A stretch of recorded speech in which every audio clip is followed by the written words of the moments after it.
ఊపిరిపోసిన ఈ గడ్డ మీద మరో విప్లవం సృష్టించబోతుంది ఎల్బీ నగర్ గడ్డ. బీసీల ఉద్యమానికి వేదికగా మొదలవుతుంది. నేను ఎన్నోసార్లు అడిగిన అన్నని ఇందిరా పార్క్ దగ్గర పెట్టాలని అంటే ఇందిరా పార్క్ కాదు, ఎల్బీ నగర్ గడ్డ నుంచి స్టార్ట్ చేస్తే అదొక సంచలనాలకు కేంద్ర బిందువు అవుతుంది. కాబట్టి ఇక్కడి నుంచే ఉద్యమాలు జరగాలి. గతంలో తెలంగాణ ఉద్యమ మూమెంట్ కూడా శ్రీకాంతాచారి ఆత్మ బలిదానంతో మొదలైంది. కాబట్టి ఆ యొక్క విప్లవం తెలంగాణ మారుమూల పల్లెల్లోకి పాకి అది ఒక ప్రభంజనంగా మారి తెలంగాణ సాధనకు కారణమైంది. కానీ దురదృష్టవశాత్తు నేడు సాధించుకున్న తెలంగాణలో దొరలు ఒక 10 సంవత్సరాల కాలం పాటు పరిపాలన చేసినారు. మళ్ళీ రెడ్లు ఆ దొరల చేతుల నుంచి రాజ్యాధికారాన్ని రెడ్లు గుంజుకున్నారు.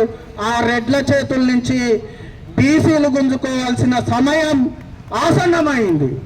దానికి ఈ వేదిక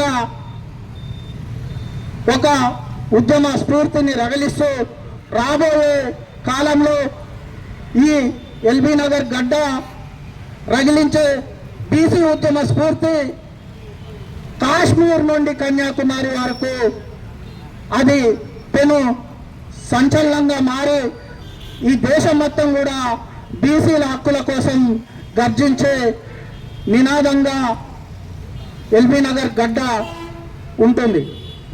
మిత్రులారా, ఇవాళ మనం ఎవరికో ఓట్లేసి ఎవరినో రాజ్యాధికారంలో కూర్చోబెడితే వాడిని మన హక్కుల గురించి అడగమంటే వాడెందుకు అడుగుతాడు? వాడికి ఓట్లేసేటప్పుడే మనం ఓటు ఎవరికి వేయాలి అనే సోయి ఉండాలి. ఓటు చైతన్యం బీసీ కులాలలో రావాలి.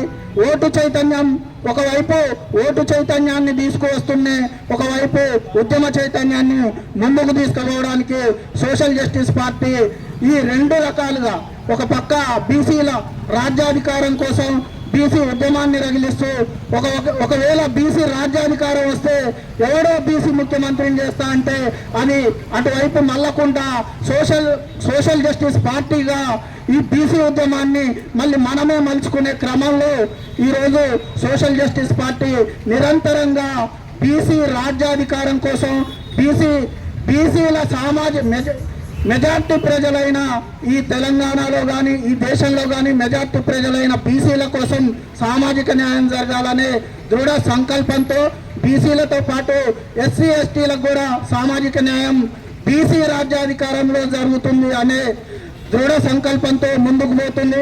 ఈరోజు ఎస్సీ ఎస్టీ మైనార్టీ వర్గాలు బీసీ రాజ్యాధికారం కోసం చూస్తున్నవి.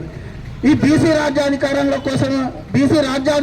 మాత్రమే మాకు సమన్యాయం జరుగుతుంది, మాకు అన్ని విధాలుగా ఇక్కడ రాజ్యాంగం పటిష్టంగా అమలవుతుందనే దృఢ నిశ్చయంతో ఇవాళ ఎస్సీ ఎస్టీ మైనార్టీ ప్రజలు బీసీలకు ఓట్లేసేందుకు మానసికంగా సంసిద్ధమైనారు. మిత్రులారా, ఇవాళ మనం ఓటు చైతన్యం ద్వారానే ఈ రాజ్యాధికారం వస్తుంది. దానికోసం మనం ఇప్పుడు వేసిన తొలి అడుగు బీసీల సత్యాగ్రహ దీక్ష. ఎందుకంటే కామారెడ్డి బీసీ డిక్లరేషన్లో సమగ్ర కులగణన జరిపి 42% బీసీ రిజర్వేషన్ పెంచుతామని హామీ ఇచ్చిన కాంగ్రెస్ పార్టీ వారి యొక్క హామీని నమ్మి బీసీ ప్రజలు ఓట్లేసి ఇవాళ బీసీ కులాలు ఓట్లేసి రాజ్యాధికారంలో కూర్చోబెడితే 6 నెలలలోపు చేస్తామన్న కులగణన ఇప్పటి వరకు కులగణన చేయలేదు. ఒక జీవో జారీ చేసి వదిలేసిండ్రు ఎంపీ ఎలక్షన్స్ ముందు. వీళ్ళు ఈ విధంగా చేయడం ద్వారా మనల్ని తీవ్రమైన నిరుత్సాహంలోకి నెట్టి స్థానిక సంస్థల ఎన్నికలలో బీసీలకు 42% రిజర్వేషన్ ఇస్తే వీరు రాజకీయంగా చైతన్యవంతం అవుతారనే దురాలోచనతో దానిని పెంచకుండా స్థానిక సంస్థల ఎన్నికలకు పోవాలనే కుటిల నీతితో ఈ ఆధిపత్య వర్గాలు ఉన్నాయి. కాబట్టి మిత్రులారా, మనం నెక్స్ట్ స్టెప్గా స్థానిక సంస్థల ఎన్నికలలో ఒకవేళ బీసీ రిజర్వేషన్స్ పెంచకుండా 42% రిజర్వేషన్స్ అమలు చేయకుండా వాళ్ళు వెళ్తే మనం జనరల్ స్థానాలలో జనరల్ స్థానాలలో అన్ని సీట్లను స్థానిక సంస్థలలో ప్రతి ఊర్లో బీసీ పొడి చేసి జనరల్ స్థానాలు గెలిచేందుకు బీసీ కులాలు కృషి చేయాలి. అదే విధంగా కొన్ని గ్రామాలలో ఎక్కువ ఉంటే వాళ్ళకు సర్పంచ్ పదవి ఇచ్చి మనం ఉపసర్పంచ్ పదవి తీసుకుందాం. ఈ విధంగా మనం ఎస్సీ ఎస్టీలతోటి కలిసి ముందుకు వెళ్తూ మనం పదవుల పంపకాలు చేసుకుందాం.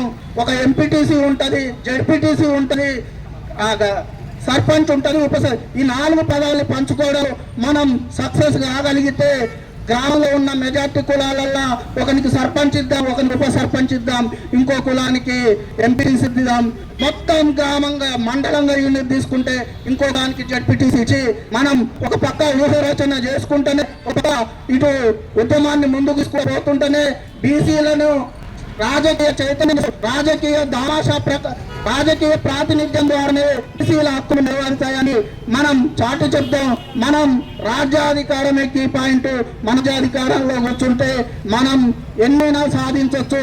మనం కాంట్రాక్టర్లుగా, బిల్డర్లుగా, ఇంకా అనేకమైనటువంటి కంపెనీ యజమానులుగా, కంపెనీలు, ఇంకా ఇవి మీడియా అన్నిటినీ కూడా మన గుప్పెట్లకు రావాలంటే రాజ్యాధికారమే కీ పాయింట్. మిత్రులారా, రాజకీయ అభివృద్ధితోటే ఆర్థిక అభివృద్ధి జరుగుతుంది, ఆర్థిక అభివృద్ధితోటి రాజకీయ అభివృద్ధి జరుగుతుంది అనేది నేను నమ్మను సిద్ధాంతాన్ని. రాజకీయ అభివృద్ధి ఈ ఆర్థిక అభివృద్ధిని, మన కులాధిక అభివృద్ధిని చేయగలుగుతుంది.